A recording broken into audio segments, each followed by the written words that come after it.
Hi friends, welcome to Komos lifestyle. வீட்டில் இருக்கிற வேலையிலே ரொம்ப கஷ்டமான வேலை எது அப்படின்னா அந்த பாத்ரூமை க்ளீன் பண்ணுறது தான். பாத்ரூமை க்ளீன் பண்ணுறதுக்காக அதிகமாக காசு கொடுத்து விலையுறந்த லிக்விட்லாம் வாங்கி யூஸ் பண்ணுவோம். அந்த மாதிரி கெமிக்கல் கலந்த லிக்விட்லாம் வாங்கி யூஸ் பண்ணோம்னா மூச்சு திணறல் கூட வரதுக்கு வாய்ப்பு இருக்குது. சைனஸ் ப்ராப்ளம் இருக்கிறவங்களுக்கும் ஒத்துக்காது. சில பேருக்கு கையெல்லாம் எரிய ஆரம்பிச்சிடும்.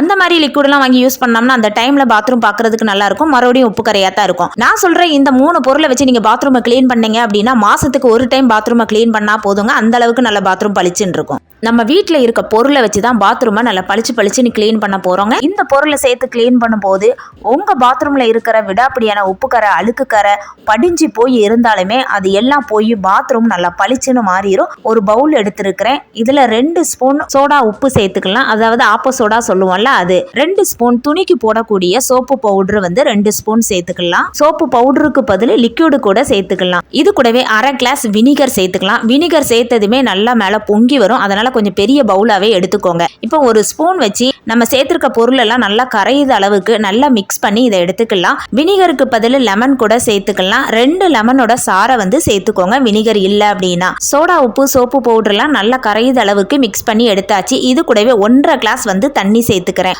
அரை கிளாஸ் வினிகர் சேர்த்துருக்கிறேன். அதனால 1.5 கிளாஸ் தண்ணி சேர்த்துக்கலாம். சேர்த்து மறுபடியும் நல்லா மிக்ஸ் பண்ணிக்கலாம். ஒரு ஜூஸ் பாட்டில் எடுத்திருக்கேன். அதோட மூடியில சின்ன சின்னதா ஓட்டைகள் போட்டு எடுத்திருக்கிறேன். இப்போ இந்த லிக்விட ஒரு கிளாஸ்ல சேர்த்து இதை பாட்டில்ல நான் சேர்த்துக்கிறேன். மீத இருக்க லிக்விட எதுக்கு யூஸ் பண்ணலாம் அப்படிங்கறத சொல்றேன். இப்போ இந்த லிக்விட வச்சு பாத்ரூம்ல இருக்கக்கூடிய விடாப்பிடியான உப்புக்கரை, அழுக்குக்கரை படிஞ்சு போய் இருந்தாலும் பாத்ரூமை நல்லா புதுசு போல கிளீன் பண்ணி கொடுத்துரும். லிக்விட பாத்ரூம்ல இருக்க டைல்ஸ்ல எல்லா பக்கமும் நல்லா தெளிச்சு விட்டுக்கலாம். தெளிச்சு விட்டுட்டு ஒரு 10 to 20 நிமிஷம் அப்படியே ஊற விட்டுருங்க. அதுக்கப்புறம் இந்த மாதிரி ஸ்க்ரப்பர் வச்சு நல்லா தேய்ச்சி எடுத்துக்கோங்க. அப்படி இல்லை அப்படின்னா ஈக்கம் தொடப்பம் இருந்ததுன்னா அதை கூட வச்சு நல்லா தேய்ச்சி எடுத்துக்கலாம். இந்த மாதிரி கைப்பிடி உள்ள ஸ்க்ரப்பர் நல்லாவே கிளீன் பண்ணி கொடுக்குது. சோடா உப்பு விடாப்பிடியான உப்பு கரையும் எடுக்கும். அதே மாதிரி பாத்ரூம்ல இருக்கிற அந்த கெட்ட சுமலை எடுக்கிறதுக்கும் இந்த சோடா உப்பு ரொம்ப யூஸ்ஃபுல்லா இருக்கும். சோப்பு பவுடர் எவ்வளவு அழுக்கு இருந்தாலுமே பாத்ரூமை நல்லா கிளீன் பண்றதுக்கு ரொம்ப யூஸ் பண்ணி கொடுக்கும். வினிகர் பாத்ரூம்ல இருக்கக்கூடிய கிருமிகளை அழிக்கிறதுக்கும் விடாப்பிடியான உப்பு கரையை போக்குறதுக்கும் ரொம்பவே யூஸ்ஃபுல்லா இருக்கும். நம்ம சேர்த்திருக்க 3 பொருளுமே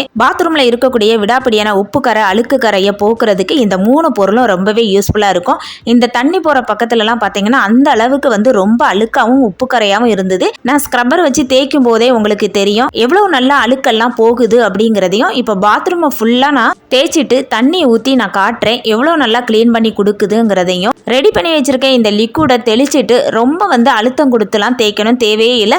10 நிமிஷம் ஊற மட்டும் வச்சுட்டா போதும். அதுக்கப்புறம் நம்ம தேய்ச்சோம் அப்படின்னா ரொம்ப ஈஸியா கையே வலிக்காம கிளீன் பண்ணிடலாம். இப்ப தண்ணியை ஊத்தி காட்டுறேன் பாருங்க எவ்வளவு அழுக்கெல்லாம் போகுதுன்னு. ஃபர்ஸ்ட் பாத்ரூம் ரொம்பவே அழுக்காவும் கரையாவும் இருந்தது. இந்த மாதிரி கிளீன் பண்ணீங்க அப்படின்னா ரொம்ப ஈஸியா கை வலிக்காம கிளீன் பண்ணிடலாம். இதுக்காக விலையுறந்த லிக்விட் எல்லாம் வாங்கி யூஸ் பண்ணணும் தேவையே இல்லை. நம்ம வீட்டில் இருக்கக்கூடிய இந்த 3 பொருளை வச்சு பாத்ரூமை நல்லா பளிச்சுனே கிளீன் பண்ணிடலாம். பாருங்க இப்ப தேய்ச்சதுக்கு அப்புறம் பாத்ரூம் எவ்வளவு நல்லா பளிச்சுன்னு இருக்குதுன்னு. பாத்ரூமும் செவுர்ல இருக்கிற டைல்ஸும் ரொம்ப உப்பு கரையா இருக்குது. தண்ணி படுற இடம் வரைக்கும் உப்பு கரை படிஞ்சு போய் இருக்குது. இந்த லிக்விட நல்லா தெளிச்சு விட்டுட்டு நம்ம ஸ்க்ரப்பர் வச்சு தேய்ச்சிட்டோம் அப்படின்னா அந்த உப்பு கரை எல்லாம் படிஞ்சதெல்லாம் போய் டைல்ஸ் நல்லாவே பளிச்சுன்னு ஆயிரும். ஃபர்ஸ்ட் நான் கிளீன் பண்ணும்போது எப்படி இருந்ததுன்னு பாருங்க. இப்போ தண்ணி ஊற்றி நான் கழுவி காட்டுறேன். அந்த டைல்ஸ் எவ்வளோ நல்லா பளிச்சுன்னு புதுசு போல இருக்குதுன்னு பாருங்க.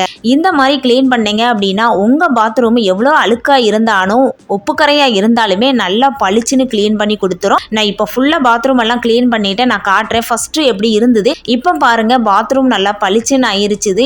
நம்ம ரொம்ப அழுத்தம் கொடுத்துலாம் தேய்க்கணும் தேவையே இல்லை. இதுக்காக விலையுறந்த லிக்விட்லாம் வாங்கி யூஸ் பண்ணணும் தேவையே இல்லை. நம்ம வீட்டில் இருக்கிற பொருள் இருந்தாலே போதும். இதே லிக்விட வச்சு வாஷ் பேஷனையும் கிளீன் பண்ணிடலாம். வாஷ் பேஷன்லாம் மஞ்சக்கரை மாதிரி படிஞ்சு போய் இருக்கும். இந்த லிக்விட வச்சு நீங்க கிளீன் பண்ணுனீங்க அப்படின்னா வாஷ் பேஷன் நல்லாவே பளிச்சுன்னு மாறிடும். அதே மாதிரி கிச்சன் சிங்கையும் இந்த லிக்விட வச்சு கிளீன் பண்ணி பாருங்க நல்லாவே பளிச்சுன்னு ஆயிரும். இனிமேல் பாத்ரூம் கழுவணும் அப்படின்னு கஷ்டப்படவே வேண்டாம். இந்த லிக்விட் மட்டும் இருந்தாலே போதும். 100% சொல்லுதேன் உங்க பாத்ரூம்ல இருக்கிற விடாப்பிடியான உப்பு கரை, அழுக்கு கரை எல்லாமே போய் பாத்ரூம் நல்லா பளிச்சுன்னு மாறிடும். இனிமேல் அதிக காசு கொடுத்து விலையுறந்த லிக்விட் எல்லாம் வாங்கணும்னு தேவையே இல்லை. வீட்டுல இருக்கிற இந்த 3 பொருள் இருந்தாலே போதும். இன்னைக்கு பார்த்த இந்த பாத்ரூம் கிளீனிங் டிப்ஸ் உங்களுக்கு ரொம்ப யூஸ்ஃபுல்லா இருந்திருக்கும் நினைக்கிறேன். இந்த மாதிரி யூஸ்ஃபுல்லான கிளீனிங் டிப்ஸ் எல்லாம் நம்ம சேனல்ல நிறைய இருக்குது. நம்ம சேனலை ஃபர்ஸ்ட் டைம் பாக்குறவங்களா இருந்தா ஒரு டைம் விசிட் பண்ணி பாருங்க. உங்களுக்கு ரொம்பவே யூஸ்ஃபுல்லா இருக்கும்.